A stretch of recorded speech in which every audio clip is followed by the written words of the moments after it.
Are you there? Is this Miss Berry's class? Miss Berry? Ha! I tried to stop at Burger King to get you a thing of coffee this morning, but they sold out. So, I understand that your class, your group, is writing 10-minute plays and scripts, and that you'd like a little bit of a shout out or some inspiration to, begin the writing process. Anyway, my buddy Brian, Mr. Brian, Dr. Brian Rip the Crandall, is sitting right next to me. And I think I will get him right now, and then he can come over and give you a few pointers or words or ideas of inspiration to begin your writing process. How does that sound? Oh, that's what I thought. Very, very good. Very, very good.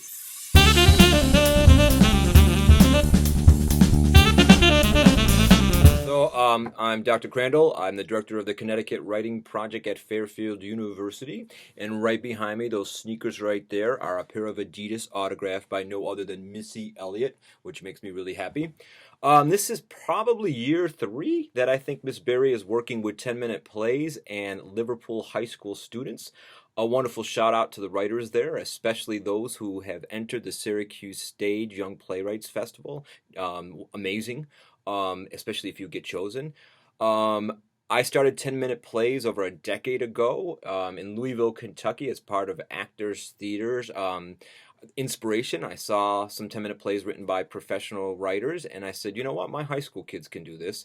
Long story short, they started writing, just like you all are doing in your classroom, and the next thing led to another, and we started producing the plays. We sent it over to the theater department of our school, and next thing we knew, we had a 10-minute play festival at our school every year that made enough money to send our senior class, several members of our senior class, to a senior trip in Florida, in St. Augustine, Florida. Since then, I did my doctorate at Syracuse University, and with me came that idea of script writing, and I always talked to Miss Berry about it, and Miss Berry kind of like hit the road with it. I'm now living in Fairfield County of Connecticut, and I work very closely with Bridgeport Public Schools. And there is a man, Sean Mitchell, who was nominated as the Connecticut Teacher of the Year. He's a member of the Connecticut Writing Project, and when I did a demonstration on what 10-minute plays can do for a classroom, he ran with it. So he invited me to come do a workshop with his students, and we did. And the next thing we knew, he was producing the plays at his own school. And then, as luck would have it, last year we received an LRNG Innovation Award grant for bringing student voices into the state of Connecticut and celebrating their writing in multiple ways.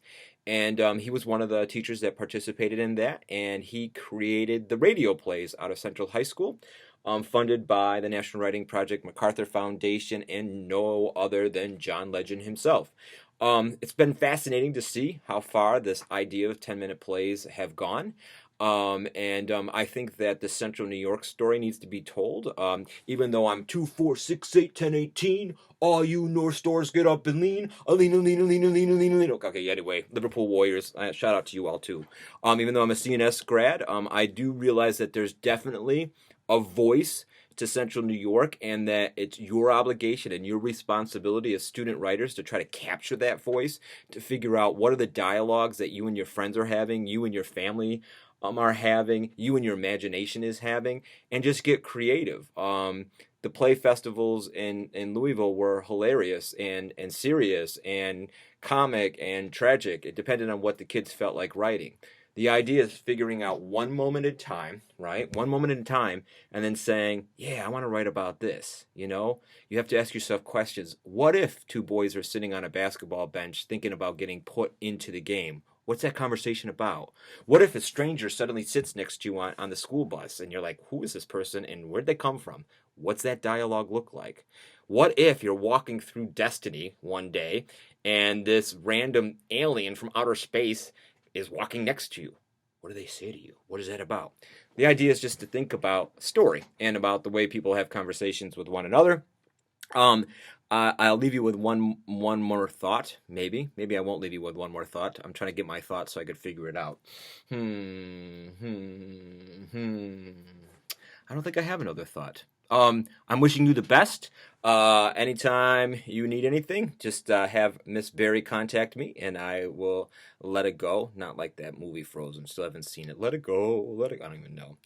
Did see is it Inside Out with the psychology thing and the sadness girl. Yeah, yeah, whatever. Star Wars, man, definitely Star Wars. Ray, yeah, definitely Star Wars. Finn, good story. All right. Oh, I know what I was gonna say. I did have one more thing.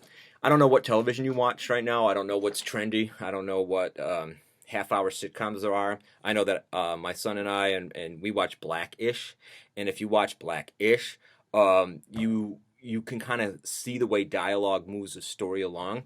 I recommend that you all like kind of nominate a sitcom, and then one day you watch it, the half hour, and you really analyze the structure of how dialogue moves 30 minutes along.